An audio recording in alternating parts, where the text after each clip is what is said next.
Hi there, this is Jen from JenGrice.com. I am a boundary coach and a divorce mentor. I encourage Christian women through their divorce healing.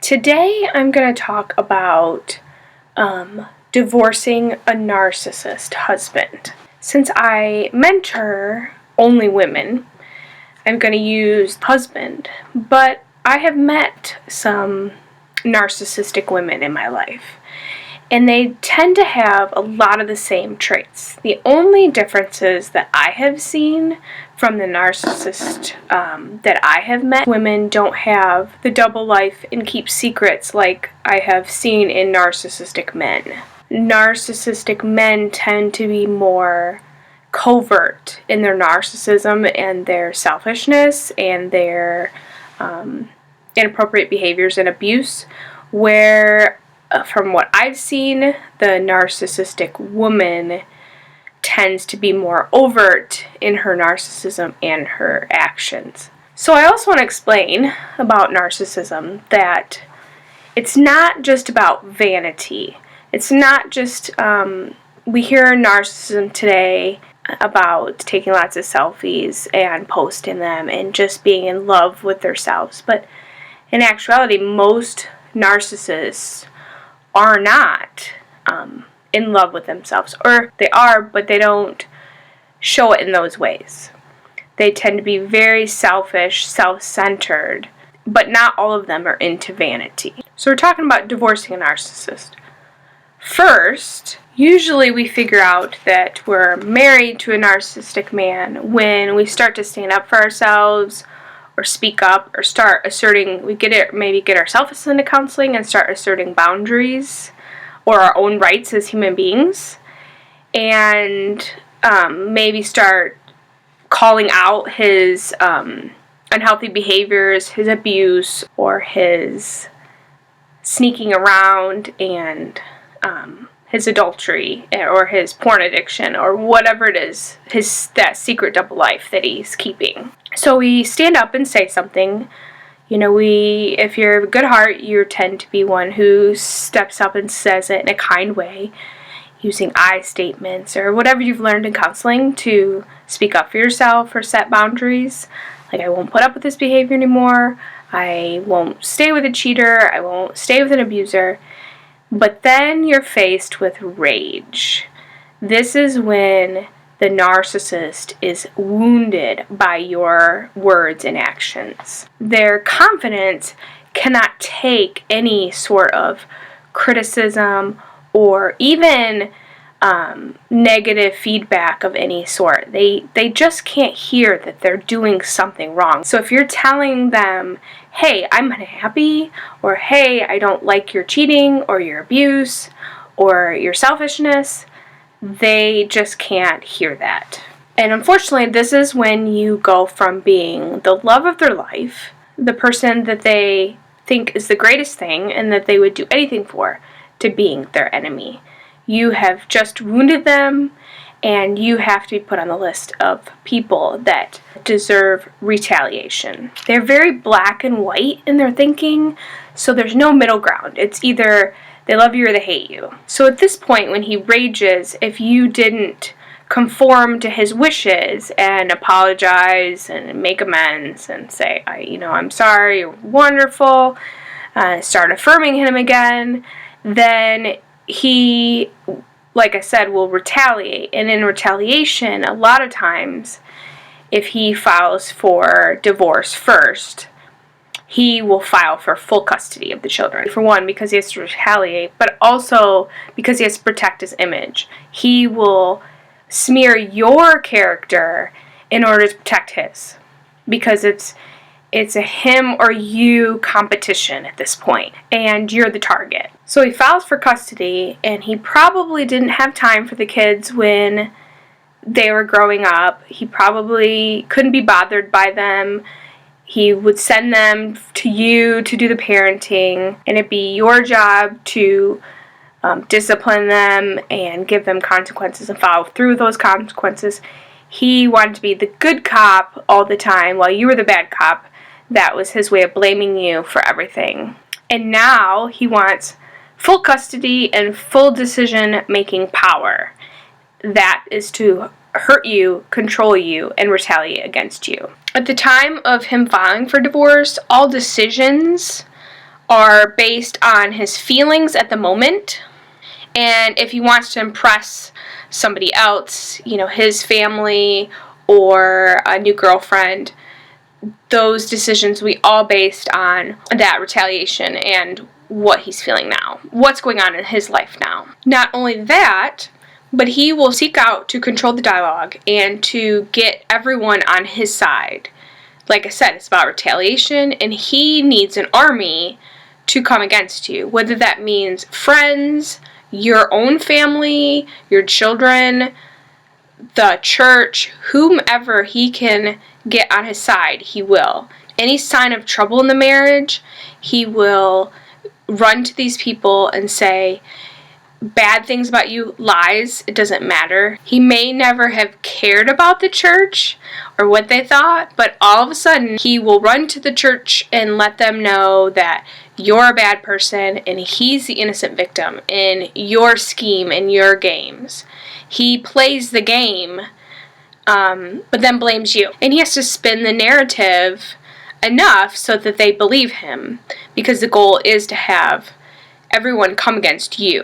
And all the while, he lacks any sort of empathy for how you may be feeling at the time. Like I said, he's retaliating against you. He's saying all kinds of lies. He may put into the divorce paperwork all kinds of smear tactics. Having a easy, conflict-free divorce for him is just not an option. So he has no empathy during this time at all. For you or the kids, really. If you have no heat, he doesn't care. If you have no water, you need brakes on your car, and you can't afford to get them fixed, or they shut your phone off, you're sick, or the kids are sick, or you're in the hospital. Though he doesn't have any sort of empathy or sympathy or care for what you may be going through. To him, it's all about him. And honestly, I think it's just because they if they're not feeling the discomfort, they have no, it's part of the disorder that they just are incapable of feeling empathy. And because they're not feeling the feelings you are, they are unable to put themselves in your shoes. So even though it does seem like he is intentionally not caring, I honestly believe they're just not capable. They can often fake empathy, but he really has no real concern or understanding of somebody else's pain. He just doesn't feel bad at all. If he's sick, he feels that pain, or if he's dealing with unpaid bills or consequences, then he will take care of himself to make sure that those things, that he doesn't have to feel that discomfort. But if it's you, and he's not living with you, and he's not feeling those pains, or he's not with you, then he just doesn't care. Another thing that is seen often of a narcissist is that everything is about their image. This you'll realize after the divorce that this had gone on all throughout your marriage, that his image was the most important thing. And we all have feelings of wanting to impress other people, but with a narcissist or toxic person, they definitely live that out on a daily basis. They're really bothered if the neighbors are talking bad or saying something, or if the neighbors don't think he or you or your house is the best and that you have the best. He has to have brand new vehicles if he can afford them, the nicest looking house on the street, the biggest house. Those kind of things are very important to him. It's his image. It's all about what he looks like on the outside. That is a protective tactic to protect all the stuff on the inside, all the bad on the inside. So if he needs to act concerned about you, he will. If he needs to cover up lies or act in a certain way to impress somebody, he will. If he wants to gain a new girlfriend or a new wife, immediately he will act a certain way to impress them, and we'll talk more about securing his next target, but that's his goal. It's all about looking good. So he may go to counseling, therapy, some kind of group activity, church, do something for the kids, do something for you. He may cry. He may pretend that he's bothered by the divorce and that he's really mourning the loss of his marriage. It's not real feelings. The only discomfort he has is the loss of the money, the loss of the attention, the affirmation that he lives, that he craves, that keeps him going, and the loss of the image that he had. That is the only thing that really bothers him. So during this time, often, and before, but this is something you may notice more, especially when you're away from it. I really believe when you're in a relationship with a narcissist or married to a narcissist, it's very hard to see what normal is. And so when you're living in it, you may see some things, but you're easily confused to think that this is normal or it's your fault, you take the blame. But once you're away from it, separated, you'll really start to see what had gone on during the marriage and what now is going on. And so that's why I'm talking about divorcing a narcissist today rather than living with a narcissist or being married to a narcissist. So you'll start to see or feel that he's pushing past your boundaries. So even if there's a court order in place saying that he should be on time, he will push past those boundaries and show up late, bring the children home late, whatever the rules are, he likes to break them. And really, he thinks he's above the rules and he's above the law. So if the court order says don't take the child out of the state, a lot of times he will anyway, just to push past the boundaries to see what he can get away with. He's also above any kind of moral behaviors. Chances are, right away, unfortunately, he will introduce a new girlfriend while he's still married to you and make it sound like that God had brought them together and that God approves of their affair, while making the kids feel bad if they speak up and say, it's not appropriate that you have a girlfriend, Dad, you're still married to Mom. He pushes past the boundaries, and he will even convince them that they're wrong. So another thing that I have learned and read about is how the narcissist is very competitive. They must win at all costs. So that's why they usually file for full custody and use a lot of other legal tactics to win against you. One of the things I've seen is that they will often take money and hide it. They'll often take things that are important to you and hide them. It goes back to retaliation and just winning. It's a competition for them. They want to look the best. They want to be the best. They will go to church more just to prove that they do better than you, that they are better than you. They will convince the kids that they're better, that are a better parent. They'll act a certain way just to keep up that image of the great father that they say they are. He will set up certain situations where he wins and you lose. To the kids, you look like a bad mom. Oftentimes, he'll use the kids as pawns or to be a Trojan horse to send, toxic attitudes and behaviors to your house to ruin relationships. His goal is to ruin all of your relationships, and that he, keeping up the image that he has of a wonderful person, will have all the relationships and you'll be left alone. That's his goal. He doesn't want you to be happy or have a life. He wants to just ruin and destroy you and your life. Another thing I have seen is that they tend to move on very quickly to dating or seeking new relationships while they're still married. And there's two main reasons I have found that they do this. One is because he's needy and he has to constantly be affirmed by somebody that he's a good person and that he's wonderful and he's great and he does everything right and he's perfect. So he has to have that supply. So usually there's several friends that they keep on the back burner, or ex-girlfriends, or even ex-wives I've seen where, ex-wives are used as supply after the divorce. Number 2 reason why they move on so quickly is to show everyone and to prove to everyone that you were the problem. Remember, he's twisting the dialogue and he has to get everybody on his side.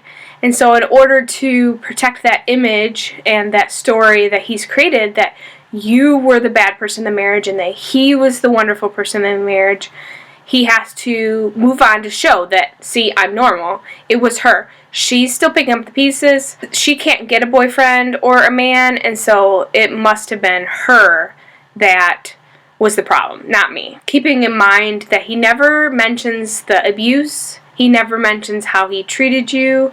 He never mentions the affairs, the sneaking around, the lying, the deceitfulness, the gaslighting, all the things he does to you. He doesn't mention that to anybody. He only spins the dialogue saying that you were the problem and that he had to get away from you.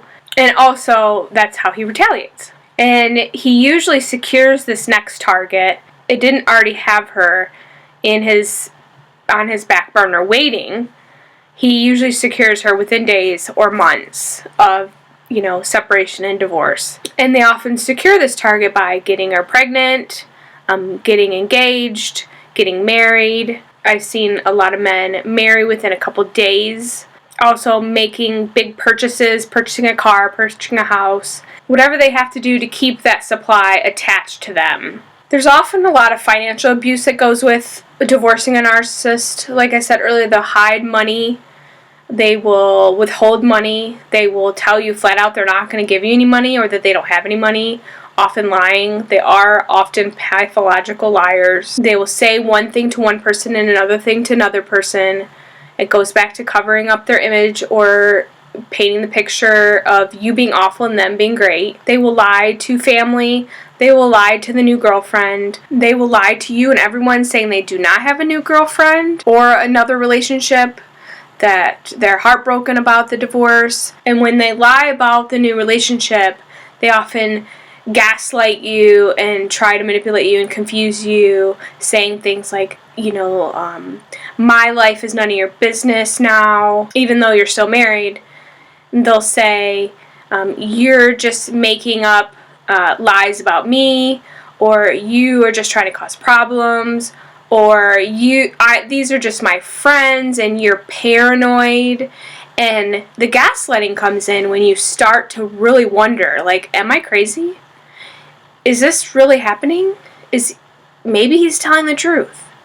And when you start to question your own interpretation or you start to question your own understanding of the situation, that's when he has effectively gaslighted you, which is an abuse tactic. So communicating with the narcissist during the divorce and after, all of his communication and his actions, for that matter, all have a purpose. There's always a motive. He is always using anything to manipulate the situation and to make it better for him.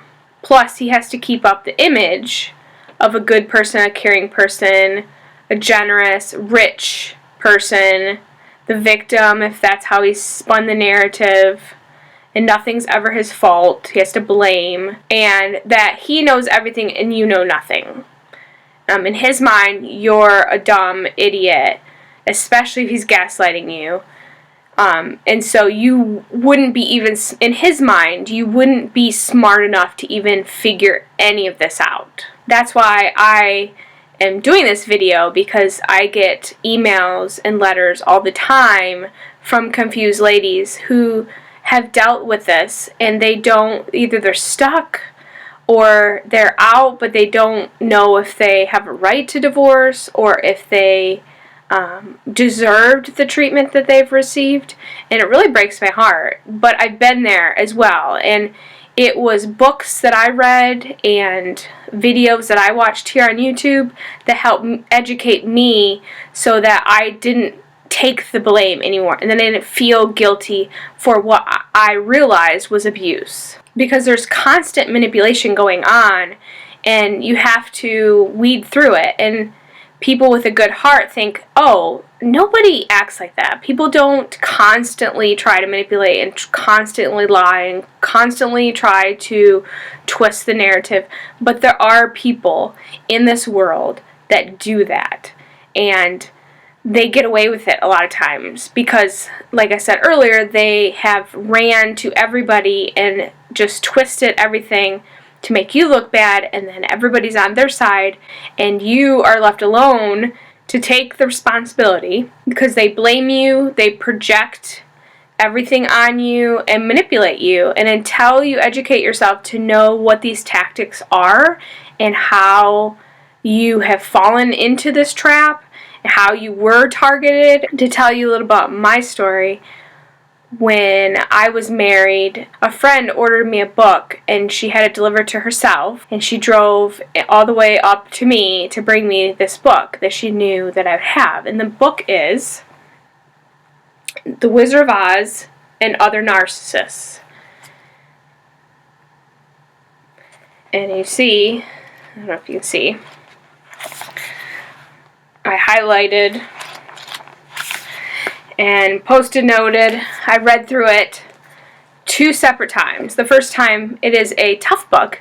The first time I read through it, I just had to try to digest it. And then the second time I read through it, I was able to highlight and circle and really relate it to my own life. It really helped me understand narcissism on a different level than just vanity and selfishness. There was a lot of confirmation for all that I had been through. And I'll post a link in the description to where to purchase that book on Amazon if you're looking for it. So last thing I want to say is that going no contact or very limited contact with somebody, if you're divorcing a narcissist or you believe, read some books, but if you believe that he's a narcissist, going no contact is the only option.